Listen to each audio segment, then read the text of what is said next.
Tim Harrison, HLC team at Cornerstone Home Lending. And at the new year, I am telling you, it's super important to look at your will and trust. I think having a will and trust or updating your will and trust is super important. So today I am super excited to do an interview with Lydia Davison. And she is an attorney assisted paralegal that works with estate planning. Lydia Davison is that person who I trust and who has worked out a special deal for my clients. So welcome, Lydia. Super excited to have you on the show.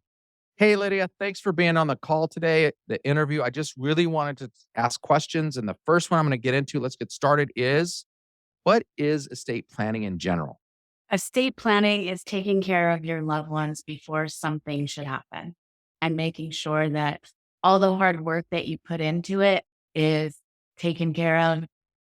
It goes to where you want. So if you have a will and trust, instead of putting people through probate, which we'll get into the ugliness of that later, then that means you love people more than those people who don't have a will and trust, right? Yes, definitely. But we'll explain why that's true in a minute. All right. So what are the components of estate planning? So, Tim, you have a will, you have a trust, and you have two durable powers of attorney, one for finance and one for medical. Okay. So let's go back. What's the will do? The will says where you would like your assets to go. And including not in assets, because that's a really weird way of saying it. But the will would also, if you had children, what would the will tell people? Like if my son's too old now, he goes where he wants. But let's say when he was younger and my wife and I, die in a plane crash and going to Hawaii because we didn't want to take him, that would then mean, what's the will discuss? It discusses. The guardianship of the child, who would take care Okay. of and who would support that child. So the will is going to be, who have I designated that I want taking care of my kid? So Yes. probably kind of have a conversation with them and make sure they're okay with it. Correct. Two, maybe a backup, right? If that person was to, be deceased prior to me. Correct. And then the second part of the will is it says, What the assets would go to? okay, so where the assets actually go. See, that's where I'm stupid because I thought that was the trust part. So what's the trust part? The trust makes sure that your assets do not go into probate. So the will really is the roadmap, and the trust is simply saying this feature means I don't have to do probate. Okay. Yes. Awesome.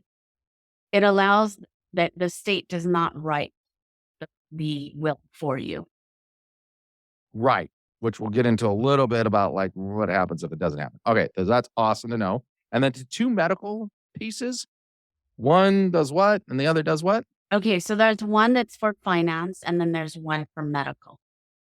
Okay. Those are durable powers of attorney. So basically, whoever you designate to take care of the money part of things should you become incapacitated, as well as medical, what you would like done should you be incapacitated or in a coma and not able to make medical decisions for yourself. Okay. Which is the one that says, I want my plug pulled if I don't have any brain or thought? That would be medical. Okay. And so that's part of that. What would happen if, and that's really specific and say, hey, if I get to this point, pull the plug, please. Correct. Don't waste all the money I've earned. I want to go to my family because I don't know the difference. And then the financial one could be a family member, or you could actually specify somebody that's not a family member to handle the finance parts, right? You could do both. That's correct. Okay. And you can have like a first place and a second place because sometimes, the person you assign might die before you. Correct. Okay. And you can use Awesome. the same person for both or not. Correct. Got it. Awesome. Okay. So when should people start considering estate planning? Like how young, what sort of the driving factors to say, yeah, you should probably think about this now? I would say when you buy property or have children or think about Okay. having children. Oh, okay. Yeah. So pre-plan, right? Yes. Got it. Awesome. Okay. How does having an estate plan, and this is the one why I have such a passion for this, is because I see the other part of it when people call me. How does estate planning avoid disputes in the family once you're gone?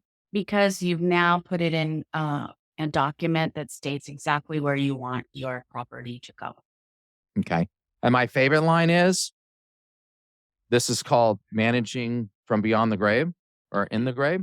Yes. which is what's the statement that says, if you don't agree with me and you try to fight it, you don't get anything. Because I love that piece because I'm a controlling kind of guy. That's definitely why you want to avoid all of that. Right. So that's language that goes into the will, I'm guessing, right? Because that's kind of the roadmap that says, hey, if you dispute what I want here, then you take the risk of, if you lose, not getting anything. Actually, that's part of the trust, Tim. See, I told you I didn't know anything. That's why I have you on the call. Awesome. Okay. So avoiding disputes and avoiding probate, the ugliest thing around. Tell me what probate looks like as compared to a trust when somebody's actually organized and has that will and trust in place versus what happens when you don't and it automatically goes to probate because if you don't, that's where it goes, right? Yes. So basically, right now, Tim, it's costing $3,000 just for filing. And you can be in because of COVID, you could be in a probate court for maybe 2.5 years where all of your assets are tied up. And now you're trying to figure out who is going to take care of all that. So basically, the state of California is actually writing your will. Okay. So if I have a trust, how long does it take If you have a on average? trust, you're not going into probate. That's a surefire not going into probate. So, but I have a trust, I have a document. So, how long does it take me to get the assets sold and start to do that kind of stuff? I mean, on a simple deal, I got a single property. I died. Property's going to be sold. My bank accounts are, specified in the will, like who they're going to and all that kind of stuff. I could go anywhere from a year and a half to 3 years on probate. How fast can things kind of happen on trust? Obviously, I'm not taking into consideration like how long that property might take to sell. Right. But But let's say like, hey, property's ready to go. What's the difference in time? Like 20% less or I would say 80% less if we're really doing on a percentage basis, but you have an administrator that already has all those components. And with our company, we give you a nice little notebook that has a roadmap to all of that. awesome. So I really screwed it up there by changing the percentages because I do loan to value percentages and Yes. stuff. And I'm thinking, I'm Screw me thinking, up a little bit there I'm thinking too. of my business, not yours. So instead of 1.5 to 3 years, like Yeah. what would be the normal time if the trust isn't challenged and all that kind of stuff for the trust, people to start being able to sell the property, Yeah. And being you able to start have access to the trust, like bank statements and things like that, so that you can pay the bills on the property and stuff until it is sold. correct, which is my percentage was way off because maybe it'll take you 90 days. Maybe it'll take you, depending on the market, you could administer as soon as, that your loved one passed away. But if I have a trust and will, right, and I have a bank statement with some money in it, Hmm. I am gonna, once I have the death certificate and stuff, be able to access those funds with the bank so that I can start paying the bills of the property and whatever else, right? Right. And that's pretty quick. Right. Then you're talking about the longer period of time is okay, now you have the right to sell the property. You show that with a trust. You have the right to list that property, but it's just the time to sell the property. Correct. But that a probate takes 1.5 to 3 years just to be able to get access to be able to say you can sell the property. And Correct. once you sell that property, you have to go through an offer has to come in and then the court has to approve the sale of that property based on that price, right? And then it could be challenged later in certain circumstances, correct? Like they Yeah. didn't sell it at a high enough price. Well, also any Joe Schmo, it's a public court. They can come in and contest at anything. You saying I'm the long lost aunt. We don't have Right. any, proof of that, but you're still going through that Interesting. process. Interesting. So probate, 1.5 to 3 years, a heck of a lot more expensive. So you talk about 3,000 just filing fees, but the biggest problem is I don't have access necessarily to the bank accounts and savings account. Now, I or the family members have to figure out how to pay the mortgage on that property if there was one, how to pay the property taxes, who's paying to maintain the property, all that kind of stuff. When we don't really know who's going to get that, or there's some sort of guideline, right? Probate's going to tell us who's likely to get that. But we're trying to manage this property and all these costs, and that's anywhere from 1.5 to 3 years. So we're doing not only are we paying probably about 3 to 4 times in attorney fees, because attorneys love when there's probate, right? Because they get paid Yes. way more than a trust. It's just so simple. It happens quickly. With the trust, it just boom, you can have access to the account, you do that, and you can list the property. Yes. So the big cost differential is not just the cost of having to pay the attorney to go through the probate process and all that. It's also in maintaining those assets until you have the ability to sell them, That's true. right? Okay, so Yeah. that's the deal. All right. So we know it's really important. Any questions I should have asked and I didn't? No, actually, I think you covered everything. Okay. So you and I have known each other for a while. And so I've been asking you to, hey, can you help my clients out? So you've come up with a sort of a special deal for the clients of the HLC team, Cornerstone Home Lending, and Tim Harrison. So tell us a little bit about it. So, right, we are offering for an individual will and trust, we're doing 1,300, and for a couple, we're doing 1,800, and that includes one property, including all filing fees and recording fees, and $200 for any additional property. So single is $1,300. I'm going to get the will, the trust, and the two medical pieces. Yes, the two Okay. durable powers of attorney, Okay. And as then a well as couple, I'm going to pay $1,800. And if I have properties, it's going to be the first property is included. Every additional property is $200. That includes, which a lot of people don't know this, the recording fees that can be fairly expensive with the county recorder's office. So not only once you get a trust, then it's really important, like you move stuff into the trust. yes.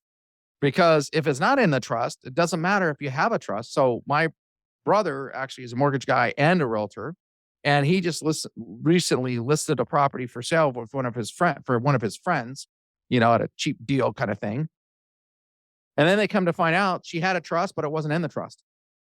The whole Wow. deal got canceled, and now they're having to go back and say, "Oh, the property was intended to be in the trust," and again, court fees and all that kind of stuff. Yeah. So this idea that you're doing the will and trust, you're walking them through the decisions, you're doing the medical things, and you're making sure that that fee includes it being recorded into the trust is actually a really good deal, people. So honestly, this has been a passion of mine to make sure people get the will and trust. You will sleep better knowing you have done what it takes to make sure your family's taken care of. And if you have kids, that the kids are going to be going to somebody will love and take care of them and manage the financial stuff.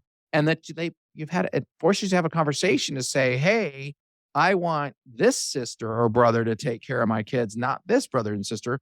And you have to ask them, hey, are you guys willing to take this on? Versus leaving that up to like, oh, well, I hope somebody wants them. And I hope that, I have the finance. It's kind of crazy. So it just helped me sleep better knowing I had this done.